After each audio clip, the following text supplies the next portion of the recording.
Hey guys, welcome back to JTO channel, and this is your big match preview for the Champions League quarter-final first leg, Chelsea versus Real Madrid at Stamford Bridge tomorrow at 8 o'clock. The business end of the season starts now. It didn't start against Brentford, it starts now, because if there's a trophy we can win, this is at least one of them. Okay, the season in the Premier League is done and dusted. We still have the FA Cup to go, and we got the Prem as well. So yeah, the business end of the season starts now, people. Big game, man. Real Madrid have obviously, as a team, improved from last year. Obviously, Carlo Ancelotti came in as the manager. They got some business done. Alaba came in on a free transfer. That's proven to actually be a good transfer. He's done well at centre-back for Real Madrid this season.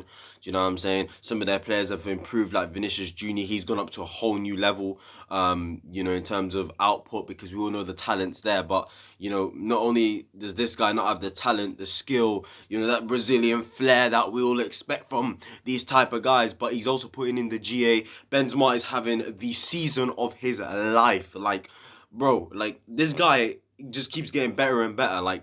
He's getting older, but he's getting better and better. And it's like, this is clearly like their best player. And without him, Real Madrid they're not really that much of a threat. Respectfully, they're not that much of a threat. He's the reason why they're top of La Liga by 12 points. The guy's played 35 games this season. He scored 34 goals. 34 goals. This guy's serious about the Ballon d'Or this year, fam. That guy wants the Ballon d'Or, I'm telling you. He wants the Ballon d'Or, fam. He's chasing that alongside the likes of flipping Lewandowski's and maybe a Mo Salah, even though recently he's been dropping stinkers, but we don't talk about that. We obviously are talking about their preview today. And like I said, Real Madrid, they're top of La Liga right now by 12 points. Obviously, Barcelona do have a game in hand, which will close 9 if they win. But regardless, with 8 games to go in La Liga, they're going to win the league. Obviously, like I said, Benzema's having the season of his life. Vinicius Jr.'s had a good season. He's had 40 games, 17 goals, 14 assists. He's done well.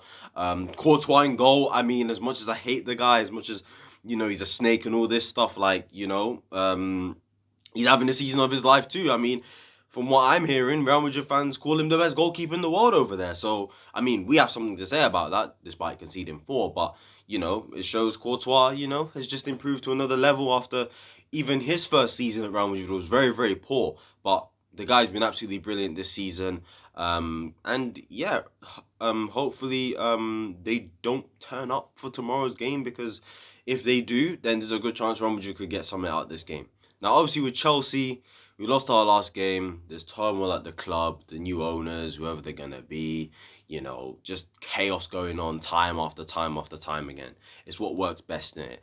At the end of the day, when it comes to this Real Madrid fixture, the reason why I think we should be confident as a fan base, as a team, is because last year I think really did show that we are superior to them, in terms of at least like the midfield, and I think even like team cohesion as well. Because look, if Real Madrid want a chance to beat us tomorrow, for me, they've got to drop probably Toni Kroos. But at the same time, I don't see Ancelotti having the balls to drop Kroos, Modric, and Casemiro.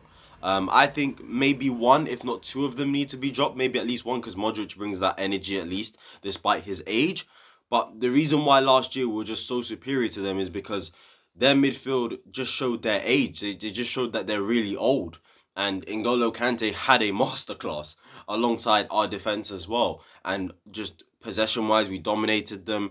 We got in behind them a lot because they pressed us high. I expect something similar tomorrow. I don't expect them to come to Stamford Bridge and sit back like they did at Paris, because the reason why they sat back at Paris is because they had Messi and Mbappe to deal with. Now, in terms of Chelsea's attackers, I mean, you wouldn't really feel threatened by Chelsea's attackers, because our attacking cohesion this season has just been, as always, not the best. So I don't expect Real Madrid to really be too worried about Chelsea's attack. I think they'll worry about the midfield.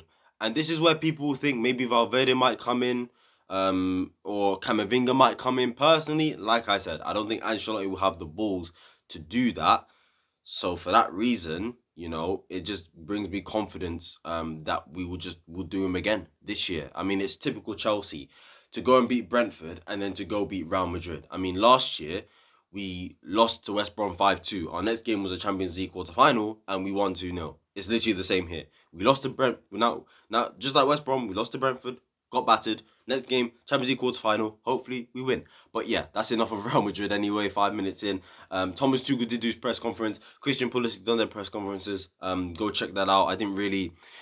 To be honest, I don't know why I even watched it. I normally gain nothing from press conferences. Even the quotes, nothing was gained. He talked about Benzema a bit, how he's been one of the most underrated strikers in the world. He mentioned Kovacic being a wonder kid and how he had a brilliant training session today. He hinted that Andreas Christensen is going to play tomorrow. Christian Pulisic, talked about sort of they asked him about what the new owner and are you following the news, and he said obviously they follow the news. They mentioned about Americans and the teams they own, and they asked him if pretty much he supports any of those teams, and he was like, well, the teams you mentioned, I don't support them NBA wise, and in whatever sport they do, baseball, whatever. So yeah, a couple questions like those were put in the press conference, so yeah, do go check that out. But in terms of the team we should play tomorrow, now, I think we should go with a 3-4-3 formation. But for some reason, I've got this slight theory that Tuchel might do something different. But let's get into the predicted lineup that I think Tuchel will realistically play, but also I do think we should play. I think there's only one lineup that I think should be out there on the field tomorrow. I think if anyone else maybe got in, it'd maybe be a surprise. It depends though. So let's just get into it straight away. Obviously, in goal, Edouard Mendy. Simple as that. A back three of Antonio Rudiger, Thiago Silva, and Andreas Christensen. I think he should play. Christensen should come back into the team. Overall he's had a good season. Obviously, again, another one of the questions was Christensen to Barcelona and all that stuff, and Tuchel just answered it, as he just would have answered it, saying we don't know 100% yet, but as long as he's my player, I expect him to give 100% and just play well in it. So it's a simple answer to really give out there, but I think Christensen should come back into the team tomorrow. I think Reece James needs to come back in the team tomorrow, right wing back. He was at training today. In terms of team news, again, something that wasn't asked at the press conference, I think other than Hudson-Odoi and Ben Chilwell, I think everyone else is fine. I don't think anyone's catch COVID. God forbid, touch wood. Hopefully nobody does before this game. And I don't think nobody's got an injury either. So, yeah, I think we should be fine in terms of that. But like I said, Mendy in goal, Rudiger, Thiago Silva, Christensen as the back three. We're going to have to play Marcos Alonso left wing back unless he puts Azpilicueta out there, which I can see, because I think in important games like this, Tuchel likes to have his captain on the field. It would sound, you wouldn't be surprised if Azpilicueta was on the bench for tomorrow's game, but at the same time, would you be surprised if he was on the field tomorrow and he played, for example, left wing back, because you need Rudiger, Christensen and Thiago Silva against their firepower, Vinicius Jr., Benzema, and whoever's on the right-hand side could be Asensio. And you also need Reece James at right wing back because he's very important to the way we play. So at that point, you think, where does Azpilicueta fit? The only place I see Azpilicueta possibly fitting is left wing back. And he could play there tomorrow very easily. He actually could. There's a good chance. He's been playing Reece James out there recently as well. He's even started him there at one point. So I've got no doubt in my mind that he could do it with Azpilicueta tomorrow, but I think it'll be Marcos Alonso who plays left wing back. The two midfielders, this has been a bit of debate. People saying Jorginho must come back in. Kante, it's against Real Madrid. Kovacic has been our best midfielder this season. This is really tough to predict because all of them deserve to start. And this is why I'll talk about my theory later on in the video after I give you this predicted lineup. But I think if he was to do a 3-4-3, in which overall you'd like to think he would, I think he's going to go with Kovacic and Kante. Look, with Jorginho, I've said this before, I think his importance to the team has gone down a bit. I don't think Jorginho is as important to the Chelsea team as people think.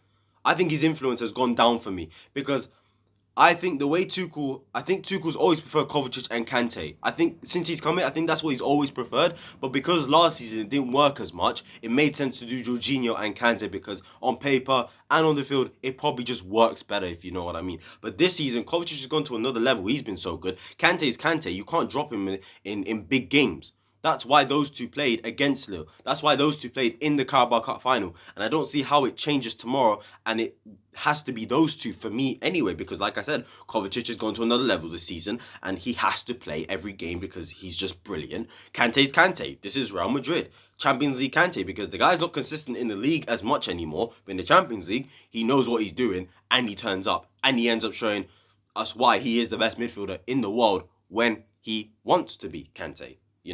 So Jorginho's importance to the team, I think, isn't as important as people think. I know We missed him against Brentford in a way, but I don't think even if he played, anything would have changed in that Brentford game, for me anyway. So yeah.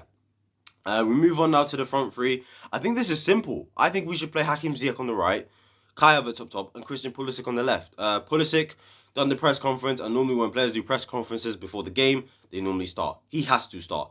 I'm not starting Timo Werner there, and Hudson-Odoi is not fit, bruv. So, Pulisic. Right hand side, Hakim Ziyech. Felt sorry for Hakim Ziyech on the weekend. I thought Mason Mount was absolutely awful and doesn't deserve to play in a game like this. Although, like I said, it wouldn't surprise me if he did for the tactical side of things. You know, if he plays him on the right hand side, he drops in into midfield. We have a 3-5-2 off the ball, maybe that type of thing that Tuchel could do. It could easily work because Mason Mount tactically is very intelligent, knows what to do, and yeah. It could be like that. But I think Hakim Ziyech should play tomorrow alongside Kai Havertz up top. And I think that team tomorrow, I think will do the business. Kai Havertz can maybe distract Alaba, by dropping deep. Christian Pulisic can make runs beyond him. Ziyech, can have a free roll and just roam in the right-hand side. Maybe Reece James can maybe make inverted runs if Ziyech is out wide, doing his thing. Early in the season, Tuchel did try that when we were on form with Ben Chilwell and Reece James. That could be a thing as well. And I think tomorrow's key is the midfield battle. Like I said, I don't think Carlo Ancelotti has the bottle to drop Kroos, Modric, or Casemiro. It should mainly be Kroos because you like to think Casemiro and Modric will play, but it's Kroos I'm mainly looking at here. I don't think he'll drop him for a game like this. I just don't think he will. I don't think he will for Camavinga. Maybe for Valverde, but I just don't see it personally. But it wouldn't surprise me if he did do it. For the sake of the team. And I think Kroos would understand. But I think that midfield battle is key tomorrow. If Kovacic and Kante plays, bruv, they will dominate that midfield, bro. The key tomorrow against Real Madrid is keep the ball. Just keep the ball. Keep the ball. Okay? Make them run at us. Make them press us.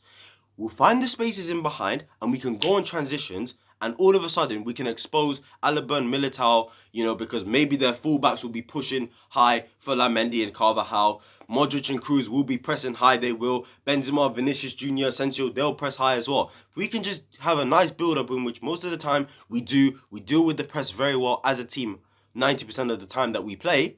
Bruv, we'll find... Bruv, that's why I want Ziyech, Havertz and Pulisic to do, because if Ziyech has that space to find that creative pass that we all know he can find in space, he will do it.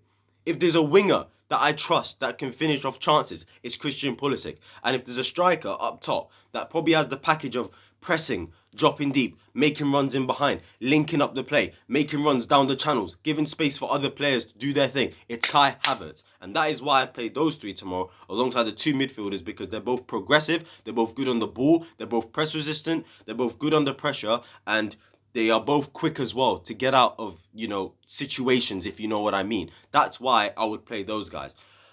As long as Alonso isn't getting spun up by Asensio and Carvajal, we're good. Because I think Real Madrid's weakest part is their right-hand side. Carvajal has declined a bit. Asensio, it's like he's just there for the sake of it because Vinicius Jr. and Benzema are unbelievable.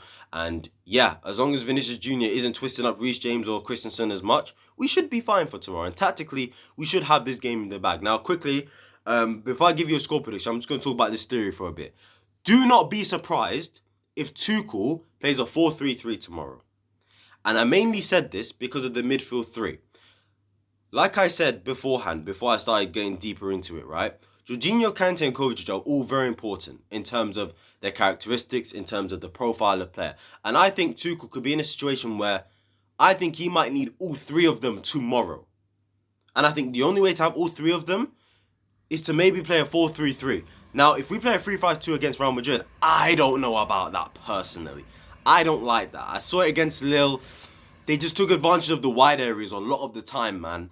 And it was easy for them to play through us at times. And I think Real Madrid with better quality could, just do something about that. So I'm not sure about that. So I think maybe a 4-3-3, maybe a Mendy, Reece James, Azpilicueta, left back, Rudiger, Thiago Silva, Jorginho, Kova, Kante, and then a front three of Ziyech, Havertz and Pulisic, I think could work in some ways. I know people don't want to play the back four, but I feel like Tuchel may have been trying to do something playing that back four against Brentford, and maybe he played certain players like Alonso because he wasn't going to play him in this game. A Ruben, a Mason even, a Werner. you got to think Aspilicueta maybe as well, because Saka could go left back instead. Who knows, man? It just wouldn't surprise me if it was a 4-3-3 tomorrow, because I just think in ways he's going to need all three of them tomorrow. And it could be from the beginning. But I do think he'll play a 3-4-3. But I wouldn't be surprised if he plays a 4-3-3. So yeah. A score prediction real quick. I'm going to say it's going to be a tough game, of course. They have improved, but I don't think nothing will change in terms of when both teams face each other. As much as Real Madrid have improved, I don't think anything will change from last year's tie, and I think we will beat them, and we're going to beat them quite convincingly, I think, over 2 legs, at least in terms of domination, in terms of possession, in terms of chances created, not in terms of scoreline, because we're not clinical. So for that reason, for tomorrow's game, I'm going to go with a 3-1 Chelsea win. I think we're going to win 3-1. I think Christian Pulisic will score. I think we'll score for set piece. And I think we'll score a penalty. Jorginho. Watch. Alright. Cool. Thank you guys for watching the video. Sorry that this is such a long preview, but I just needed to talk about so many things. This game is huge. And yeah, hopefully we get the job done. And hopefully we can get through to the semi-finals. You know, win this game, go to the Bernabeu next week, get the job done. And we move on to hopefully the Man City or Atletico Madrid who play tonight. And hopefully Atletico Madrid maybe do something, but very unlikely. I'll see you guys tomorrow for the match review and the player ratings video. Well, the player ratings video might come out the day after the match review, but yeah, you know what I mean. You'll see when you see. But yeah, I gotta go, guys. I gotta do something right now, so yeah, I'll see you guys whenever I see you guys. Peace.